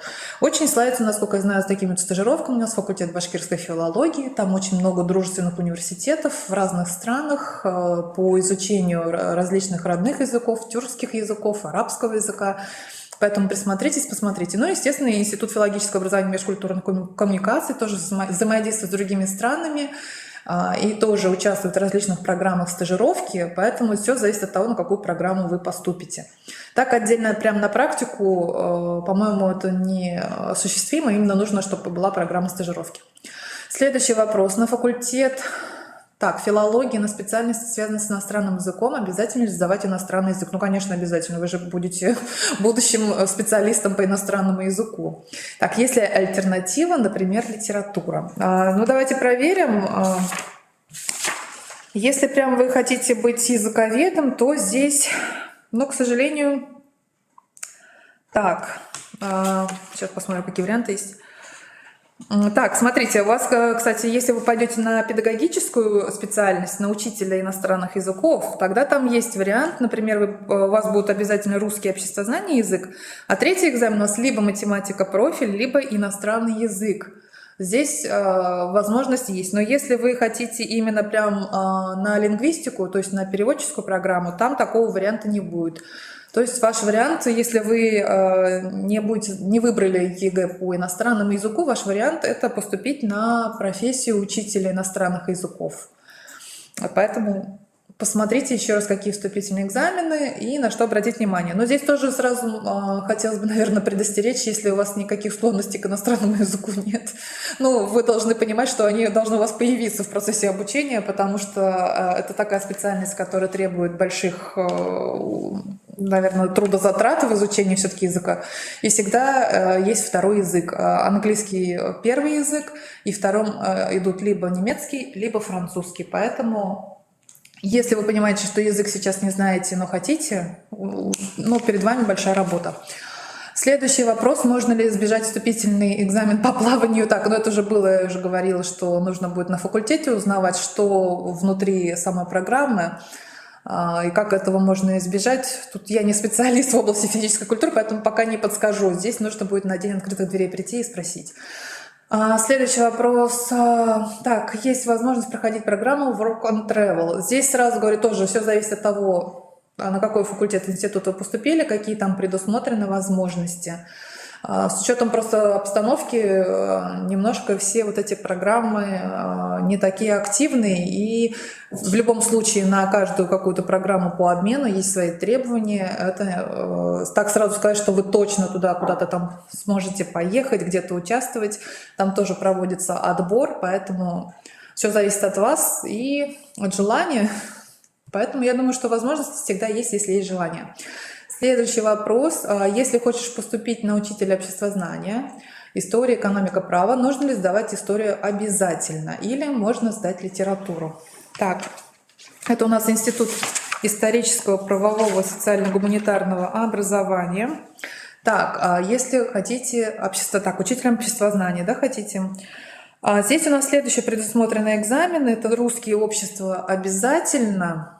Дальше вы либо историю, либо математику профильного уровня. Все зависит от того, какие у вас есть предпочтения в плане предметов в школе. Можно не сдавать математику, но еще раз говорю, прежде чем ее не сдавать, убедитесь, что вы знаете другой предмет на достаточном уровне, чтобы хорошо написать ЕГЭ. Так, у вас есть направление физическая культура и безопасность. Могут ли туда поступить девушки, и кем они смогут быть в будущем? Так, здесь смотрите, у нас нет никаких ограничений по половому признаку. Все программы открыты для мальчиков и для девочек. Если девушка поступает на специальность физическая культура и безопасность жизнедеятельности, то квалификация будет учитель физической культуры, учитель ОБЖ по смыслу. И, конечно, вы сможете работать тренером. Очень хорошо у нас развита эта индустрия в республике. Можно работать в центрах дополнительного образования с детьми, со взрослыми. Индивидуальным тренером можно быть. Ну, а дальше все зависит от того, какие у вас свои личные интересы, с кем бы вы хотели работать, с детьми, со взрослыми. Здесь никаких ограничений нет. По поводу предметов, сейчас уточню еще раз, здесь у вас будет обязательно внутренний экзамен, как я уже говорила, по физической культуре. Обязательно ЕГЭ у вас русский и обществознание. Следующее, на какие факультеты можно поступить с математикой базой, биологией, химией, русский. Как я еще раз говорила, математику базу вообще не рассматривайте как вступительный экзамен, она в университете не считается. А если биология, химия и русский, так, сейчас посмотрим. Биология, химия и русский. Вы можете рассмотреть, естественно, географический факультет, там есть направление биология. Там нужны будут следующие вступительные испытания. Русский язык, биология и на выбор. Либо химия, либо математика профиль. Так, ну и в принципе на этом ваш выбор закончен. Поэтому для вас вот направление биологии открыто. Готовьтесь по химии. Следующий. Есть ли подготовительные курсы по изотехнологии? Насколько я знаю, на факультете вот в том году делали такие курсы, в этом году тоже планируется. Нужно смотреть за новостями. Обязательно у нас появится новость и во вкладочке факультета, и, скорее всего, на главной ленте вуза. Поэтому следите за обновлениями. Они, скорее всего, будут ближе к процессу поступления. По поводу экзаменов. Экзамены начинаются, тоже у вас будут обязательно в личных кабинетах вся информация, когда какие экзамены. Будут назначены резервные дни. Что значит резервный день? Это значит не то, что вы не пришли на экзамен и захотели, сами придумали, что вы хотите сдать в резервный день. Нет, это означает, что у вас была какая-то причина не сдать экзамен в основной день, и тогда вы идете на резервный день. Причину нужно будет подтвердить. Это, например, вы болели, что-то там, допустим, с интернетом было, еще что-то там как-то не сложилось. Тогда вы сможете сдать в резервный день. У нас экзамены обычно проходят в онлайн-формате, за исключением тех, которые творческие и профессиональной направленности. То есть, где нужно проявить какие-то таланты, да, это пение, танцы, это вот речевые какие-то дефекты, физкультура, это обязательно в очном формате проходится, все остальное в онлайне. Обычный режим доступа у нас с утра до вечера, но вам обязательно нужно будет в день, который назначен на экзамен, зайти в систему, ввести правильно логин и пароль, на этом многие бывают испытывают трудности, и в отведенное время уложиться с ответами на вопросы. Здесь тоже такой совет: обязательно сохраняйте все логины и пароли, в каком университете, какие у вас там от систем для вступительных испытаний логины и пароли. Просто есть логины и пароли для личного кабинета абитуриента, а есть отдельно для сдачи вступительных испытаний. Пожалуйста, не путайте разные системы и разные вузы, потому что иногда пытаются сдавать в других университетах наши экзамены, удивляются, что им что-то не засчитали. Поэтому очень внимательно в период поступления смотрите, что где вы делаете. Так, есть у нас еще вопросы? Вроде бы закончились. Большое спасибо всем за участие, за то, что вы были с нами все это время. Надеемся, что на практически все вопросы мы ответили. На все, что вы не услышали, вы сможете задать свои вопросы очно в марте. Для тех, кто поступает в колледж в феврале на Дне открытых дверей. Ну, мы желаем, конечно же, вам всем успехов, чтобы ваши результаты ЕГЭ были максимальными. И мы прощаемся с вами. До новых встреч. Ждем вас в нашем Акмолинском университете.